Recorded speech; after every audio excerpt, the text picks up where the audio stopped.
Welcome back to Killer is Dead, and now we're doing episode 10, The Carrier of Love, and as Brian told us in the previous part, we're going to Russia. Of course. In Soviet actually no. However, the target we're actually looking for is a bit special. Wait, the guy's British? Oh boy. Yeah. No.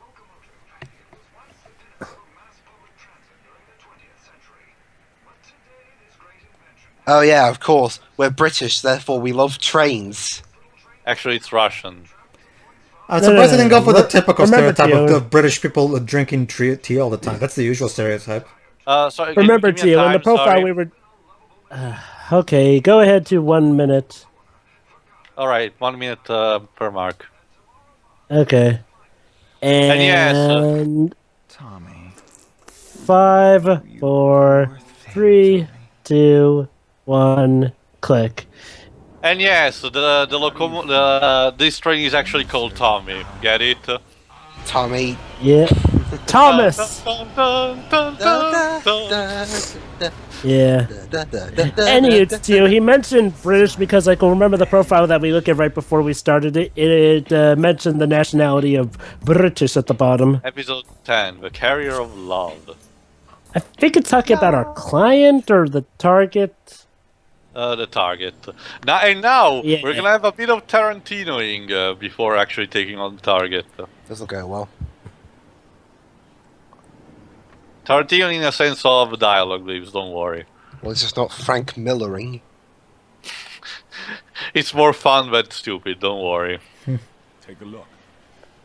My city is always there for me. Now I understand why you so quickly took the initiative on this mission.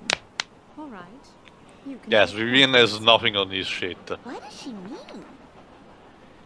Men have always had a romance with steam Um, engines. All that You British and your steam. mechanical form. It's not a job for women and children. I don't know, that sounds very gay to me. That's right. Tia, are you sure this isn't Frank Miller?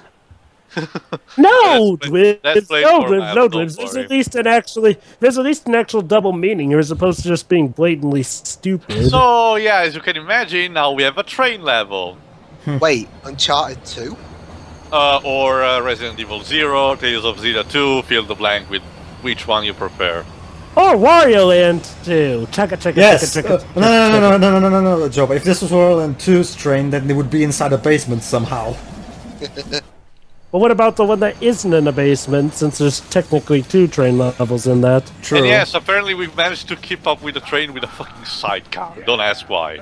Look at that. Now this is a man's job. Why are we bringing her along then? I remember game over thing. If this thing crashes through the city, it'll be a Oh no, Also, all she the, makes all eggs the just poor like mother. commies. Are you sure we can't bring the other chick? Can you handle it, Mondo? Dwibs, she makes eggs like mother. When are you gonna understand that kind of commitment? Choice. Yeah, but honestly, I'd rather have someone who, one, they may not be quite as useful, at least someone who wouldn't annoy the shit out of me. Well, Dwibs, you're gonna have a wild time when we do Final Fantasy X then. It depends on his tolerance level, because like, well, he seems But to that's just the mainly thing, avoid- Jova. It's Dwibs we're talking about. You know his tolerance level. My tolerance level is all over the place. Yeah, exactly. I mean, well, to be fair, Pedro, he was able to tolerate Eyes Wide Shut. No. That's different though. Eyes Wide Shut is not annoying. At worst, it's boring. Well, that's it's like he was able to tolerate that. One thing is like, well, his annoyance with certain aspects of things that annoy him tends to vary. Like sometimes he isn't annoyed by characters you would actually think he would normally be annoyed by. I don't really see the Dwibs being indifferent to Tito's, especially when he goes all high pitched with his voice. I'm positive we will be more offended by Wakavo. Oh God. Whacker, isn't that one voiced by John DiMaggio? Yeah, the one with the impossible haircut. Poor John DiMaggio. It's a Final Fantasy game. When isn't there a character with an impossible haircut? Believe me, this one transcends everything. Actually, Theo, you're forgetting about Seymour. True, but I mean to the good guys in general. Anyway, even back that- to this. because Well, actually, there's not much going on, I guess. So. because this, as you see shown, both Emperor and Ultimisha really can give a challenge to Seymour with haircuts. No, don't get me wrong. Don't get me wrong. Optimisha's hair is fucking stupid, but Seymour still takes the cake. Just it's close though. It's close. I hate to say, Pedro, there's one hairdo that's more impossible than Seymour's. And that is Beauties Beauties. from Ghost Trick. Oh, right. That's the one hairdo that is more impossible than either of those hairdos. I guess, yeah. I actually forgot about that, but yeah, Joe was right actually. Okay, let's there we do go. some. So quick this is upgrade your now. standard train level. You go from one character to the next, eliminating enemies. There's no particular puzzle to it. Sometimes you have to hit a switch somewhere and challenge the next wagon to a different approach, but it's pretty straightforward. Alright. In this case, you just have to press the buttons in order to do it. As you can see, they experiment on shades even on this train for some reason. Also, the music is weird as fuck. Welcome to Suda 51 land. I forgot who is the composer, Jova. Can you do a bit of research and tell me? Sure. We Killer Star. Composed by. Oh shit. No, not that band. Come on, it's a composer. Well, one fun fact: this is the title of this is inspired by a song of the Smiths called "The Queen Is Dead." Yes, and the protagonist's name, as I mentioned, is inspired by Frank Zappa. Yep. Slicey, Okay. slicey, slicey. Yeah, and as you can see, once your katana is leveled up, you can be a savage beast and tear everything apart and do these combos. However, basically, as I mentioned, it's a game Akira that rewards you. Jova? Akira, yeah. Akira, you're something. Dun, dun, dun. How suspenseful. Okay, so Jova's gone, so I will be the No, Dweebs, don't! Oh shit! Ow! Alright, so now here's a bit of a twist. Now a twin wagon will show up and will constantly spawn enemies and kill you and hit you with turrets. What you have to do is wait a bit for your turret to spawn up and actually hit the weak spots of the other. Akira Yamaoka, says Jova in text. Let me check what else he did. I think he's a usual Suda guy. Probably, but I want to see if he did something else. Yeah. Oh, he did. I think Silent Hill.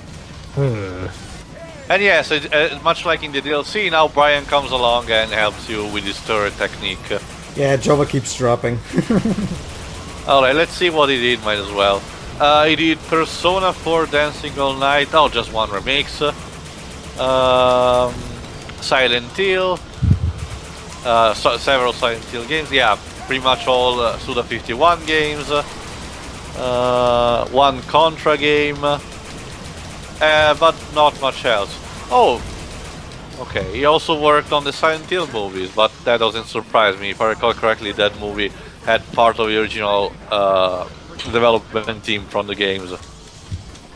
Alright, now you have to use this side turret, which is less powerful but more faster to kill the remaining weak spots. The problem is that the wagon continues to flip-flop and you actually don't know how much damage you do due to the snowstorm.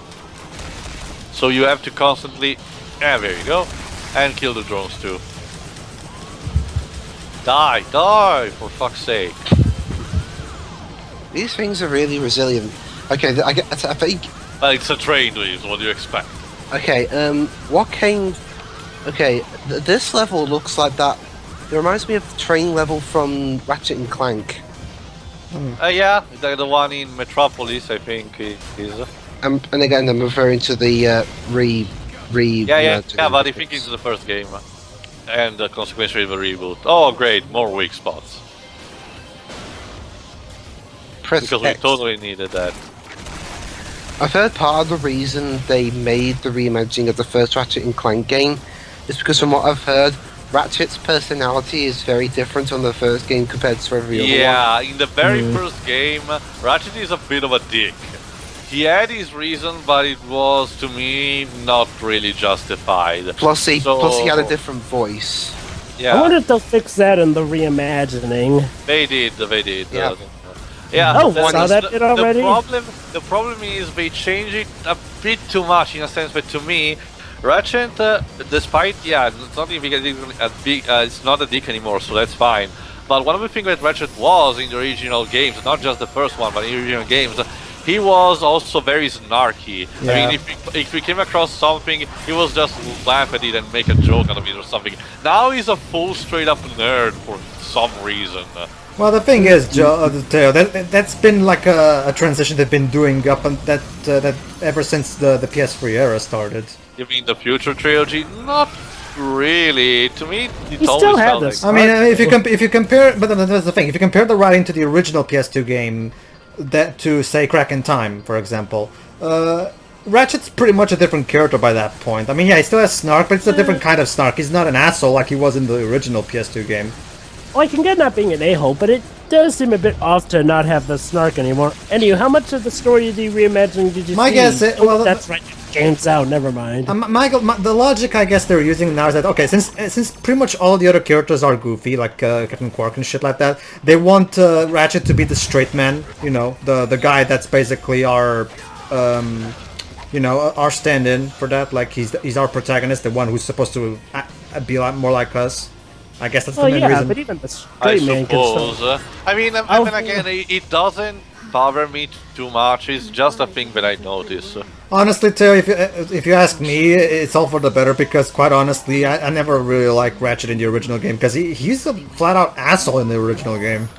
Yeah. Oh, I don't know. care for him being the same in the original game, but it would be nice to give him back some of his snark from the original trilogy. Like I said earlier, I in the don't mean original- not necessarily negative snark, more like, say, Phoenix Wright kind of snark. and also in the Exactly, original game, yeah. he had a different voice compared to every Yeah, other there's game. that too. There's that too. Yeah, and I mean, honestly, that's another big reason why I prefer the reboot to. I mean, James Arnold Taylor to me will always be Ratchet. Yeah, I definitely prefer reboot Ratchet to, Ratchet in the very first game. However, he did I guess I'll just see how this plays out, assuming Oh, that they but make I also like the idea of making a reboot, obviously, because continuity-wise, it's fine and it is. To me, they pretty much did whatever they wanted to do. So I guess starting over, it's the logical thing to do. On the up and up, I guess this warrants two different playthroughs, like with Metal Gear Solid 1. Yeah. Hey, Dwib, since I've got the reboot, do you want the original? Actually, I'm the one. I wanted to do the reboot. Actually, Dwebs is the one doing the reboot. Remember, he called it. No. Actually, Pedro, I called Dwibs on... Yeah, I called dibs on the... Whatever. You guys saw that between yourselves. I don't really care. I'm doing the first 3 games because I have the HD. You called Dwibs? Okay, I'm here. What are you calling me for? I called Dwibs on moi doing... Whatever. You guys do whatever you do with the reboot. I'm doing the first 3 games because I have the HD collection on the PS3. Oh, Dwibs, do you want a crack in time? Actually, I want a Crack in Time. Especially Oh. because it's on PS3, so you have to do that. A Crack in Time is my favorite Ratchet and Clank game. Me too. Anyway, we're in a tunnel now. We just need to dodge the lamps and shit. And after this, we'll get a cutscene before the boss. And it's a cutscene I was talking to you once we saw the That Yokai Watch episode. You were telling me, Pedro. You'll see. Wait, which episode? The one where we're one in Unchikuma. Oh, okay. Wait, you're telling me that the trivia poo makes an appearance here? No, I mean the technique we used of censorship. Oh, that. Oh. That should be Alright, interesting. while Mondo is doing this, Brian is actually trying to sabotage the rails. Basically, just to give you an idea, there's a yokai that makes people spot out boring trivia. So All it's right. me then. Yes. Here's the problem. When you're a cyborg and you're in the fucking, Soviet Soviet snowstorm with just your Hawaiian shirt, things are gonna tend to get sticky.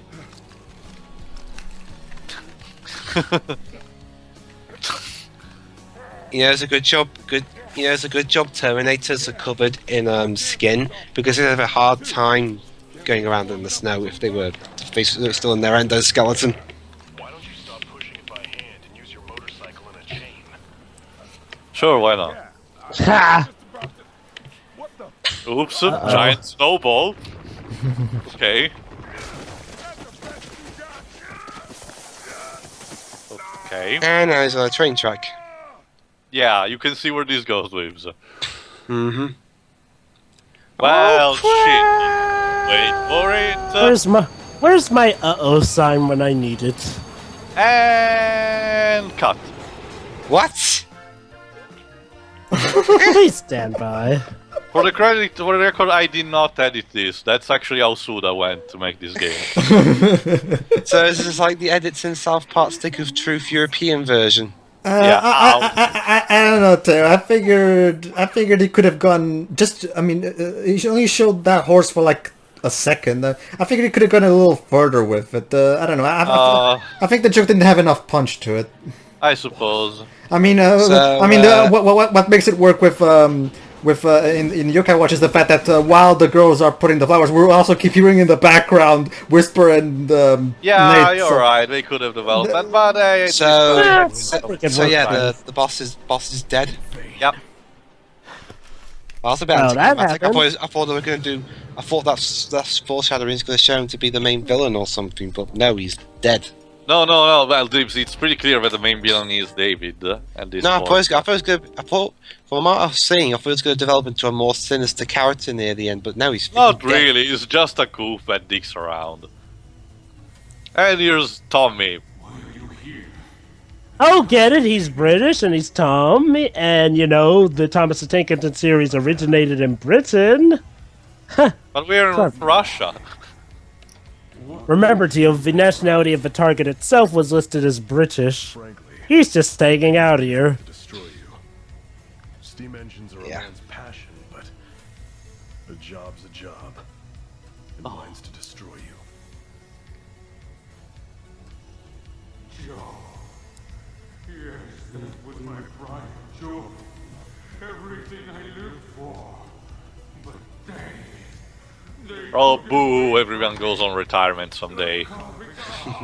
Is this a reference to how Thomas the Tank Engine kind of, got screwed over when it got taken by that other company? Probably. Well, it's also a reference to the fact that, steam engines decayed more and more as the year passed. Yeah. It It's a shame, represents, too. it represents the use of metaphor of an old man that cannot accept change. I sense there's no longer an ounce of romance in you. And that's terrible. Once had. Very well. Let me guess. Takes much No, I didn't say Killer is dead. Ah. No, he said before. And Okay. yes, that's how we fight it. He just develops these eyes out of his tank room. That's fucked up. The However, eyes have it. And as you can see, they're really easy to target and to deplete their health. However, once you deplete their health, you have to cut them like this. Charming. Well, I think what's the name of the main character again? Sorry. Mondo. Mondo. I guess Mondo had an idea. Go to the corner, Waves. There you go. Ladies and gentlemen, this is my main purpose of this playthrough: delivering bad puns. Didn't you make a bad joke, Jail, for this sort of stuff? Yes, but unfortunately, it's dangerously overcrowded, so I have to build yet another one. Alright, here we go. And cut. There we go. So now that the Just eyes are like that. destroyed, we have to see from the main body, which is this thing. Jesus, that's fucked up. Hey, it's the Hey, it's the brother of that of the real form of Lady X from Food Fight.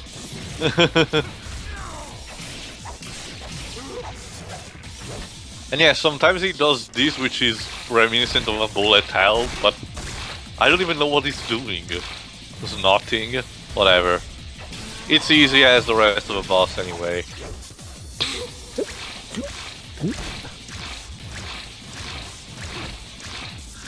I see you trying to go out Space Invader Zombie Boss. Alright. Yeah, the real problem is that it's one of those bosses that are actually simple, but they tend to...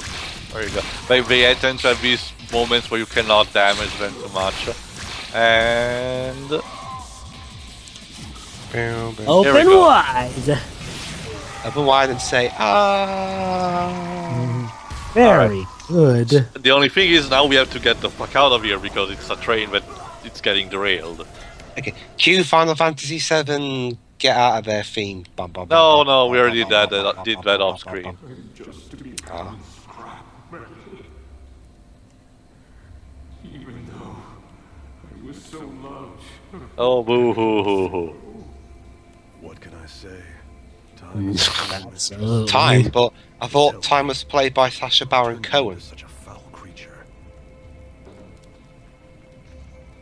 There's no need to rush. The time will come soon. You shall die. What do you mean? I could tell the moment I saw you. Yes, of course. Yeah. Where are they? How is it related to me? You don't know yet. Let's just say that in the next 2 episodes there's a plot twist incoming that's a bit stupid but play for laughs. And yes, more dark matter, which means more frenzy for Mondo. Ocelot! It is your father. No, no, no. Liquid! Killer is Oh yeah, too. We mentioned Ratchet's original voice earlier. Apparently, he did come back for a future game, but playing a different character. Yeah. I guess mythology gag. Much Maybe. like it was in much full like frontal assault. much like in Spider-Man Shattered Dimensions, the Deadpool level has Nolan North playing Deadpool, and one of the side characters is voiced by Deadpool's old voice. So yeah, Mondo is unconscious, Brian is dead. What the fuck? Killer is dead. Okay, it's But the game doesn't. The game is not over. Don't worry. well. That's it. No, actually, no. Sorry, game's over. Well, that was a fun playthrough. What are your final thoughts, guys? It's not over yet. And here's the plot twist: Brian is actually alive and used the money we got paid for actually this time to build itself a new cyborg enhancement with gold. You got hit by a train. He's a cyborg, Dwibs. Just use the cybernetic And yes, parts and it's reattach them to actually the a steam body. engine. Yay! So Steam was on, although we kind of had to use all our pay. Yeah, so we got paid, but we had to spend it. So, by the way, how are we gonna use that sun we got in the last one? You know, We're not gonna use it actually. Vivian So it's remembers that's that right. it's useless. So Yeah, he's that's going right, to blind because all we his can- enemies from the gold. So yeah, Brian will live on. I mean, because, you know, that would have been a really anticlimactic death. Oh, I guess, yeah. But hey, it works because now it explains why we still don't get paid by the end. Well, we technically do get paid, but yes, we're left to no more than we had before. Alright, well, let's see we got paid. Let's see what it is. Triple A! Triple A. Yay! Hey, yay. Even after his retirement, Brian's execution technique, Brian Turret, hasn't declined. Indeed. Yeah, the idea is that he was a mercenary or pugilist, as from the previous episode. Anyway, see you for the next episode, which will be the last of the Dream episodes. So, Alright, see you then. see ya. See ya.